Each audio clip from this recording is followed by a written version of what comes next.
compañeros asambleístas,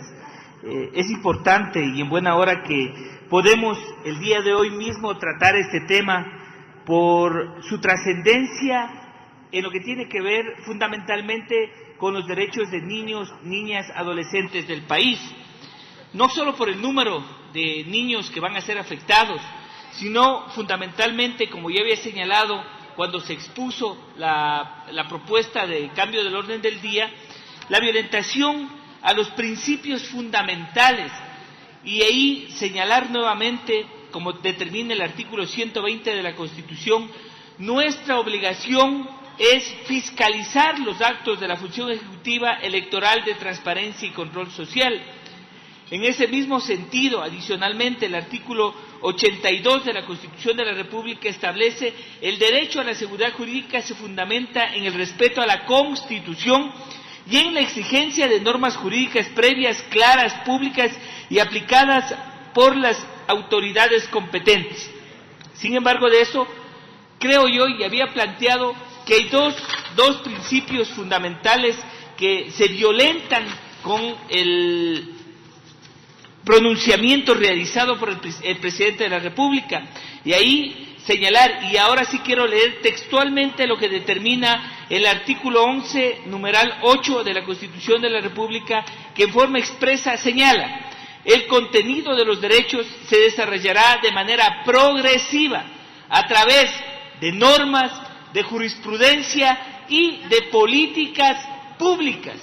Lo que hoy estamos señalando y estamos pidiendo se analice y se informe son políticas públicas del Estado ecuatoriano. El Estado generará, garantizará las condiciones necesarias para su pleno reconocimiento y ejercicio. Será inconstitucional cualquier acción u omisión de carácter regresivo que disminuya, menoscabe o anule injustificadamente el ejercicio de los derechos. Y aquí también concordar con lo que determina el artículo 40 de la Constitución de la República, donde habla del interés superior del niño y la prevalencia de los derechos de los niños, niñas y adolescentes sobre las demás personas. Pero sin duda alguna yo quería en forma expresa, ya lo habíamos escuchado en el video, leer lo que Vistazo toma y expone en relación al tema. Y señala: durante el evento, Moreno manifestó que para este año se atenderá con uniformes y alimentación escolar a los alumnos que más lo necesitan. Para ello se realizará un estudio de las condiciones educativas a fin de evitar el derroche, el mal uso de los recursos como ocurría en el pasado. Lo que quiero señalar y recalcar con esto, compañeros asambleístas, que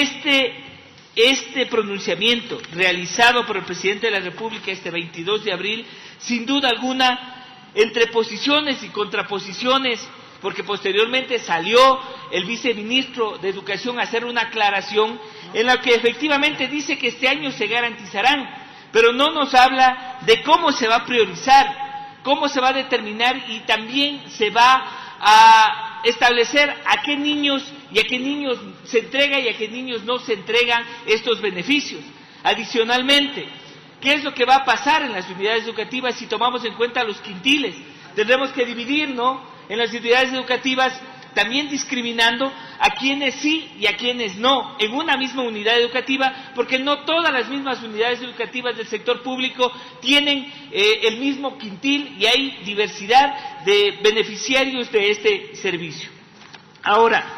adicionalmente, hay otros temas que hemos conversado con varios asambleístas que también llaman la atención, como por ejemplo, la situación del presupuesto e infraestructura de los servicios en las unidades educativas del país, así como la situación de los establecimientos de las unidades educativas emblemáticas que hayan cumplido su vida útil. Y ahí hay varios problemas.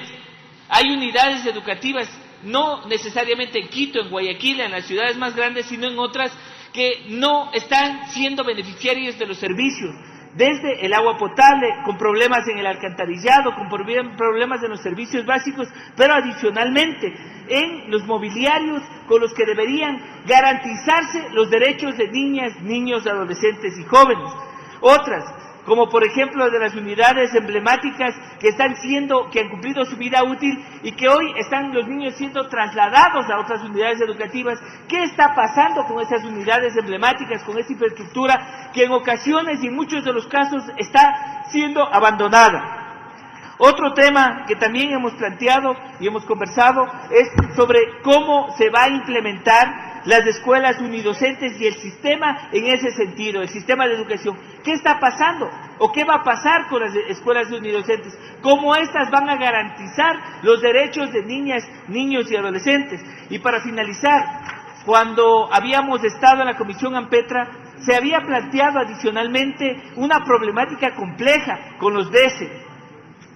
El tema de la garantía de los derechos de niños, niñas y adolescentes en la violación de sus derechos. En los temas de violencia, los DESE constituyen un elemento y una instancia fundamental en donde técnicos asisten en todo el sistema de protección integral, en la prevención, en la atención, hasta en la orientación para la sanción y en la vigilancia de la reparación integral, porque no todo es el tema económico, sino también cómo se reintegran y se garantiza que esos niños con su familia pueden retomar sus actividades, entre comillas, normales, luego de un tema de violencia. Entonces, señora Presidenta, hay algunos temas que también se están poniendo en consideración, habrán otros asambleístas que lo planteen, pero sin duda alguna me parece de suma importancia que adicionalmente a esto de las conversaciones que hemos mantenido con varios, ojalá se pueda incluir, y este tema en la comparecencia del ministro no nos traiga un informe solo de lo que se ha venido haciendo. Queremos saber qué pasa con los presupuestos para la educación, qué pasa con la infraestructura de la educación, qué pasa con los servicios de alimentación, el servicio también de la posibilidad de tener uniformes educativos, y no solo cómo se va a garantizar este año, cómo se va a garantizar de aquí para adelante, haciendo efectivo ese derecho a la universalidad que está consagrada en la Constitución de la República. Señora Presidenta, yo no voy a extenderme más, sino más bien pedirles que hagamos efectivo ese compromiso que asumimos cuando aprobamos en el Día del Niño una resolución aquí en el Pleno de la Asamblea Nacional, en donde este Pleno y cada uno de los asambleístas se comprometió en garantizar el cumplimiento de los derechos de niños, niñas, adolescentes y jóvenes del país. Muchísimas gracias, señora Presidenta, compañeros y compañeras. Gracias, señor asambleísta.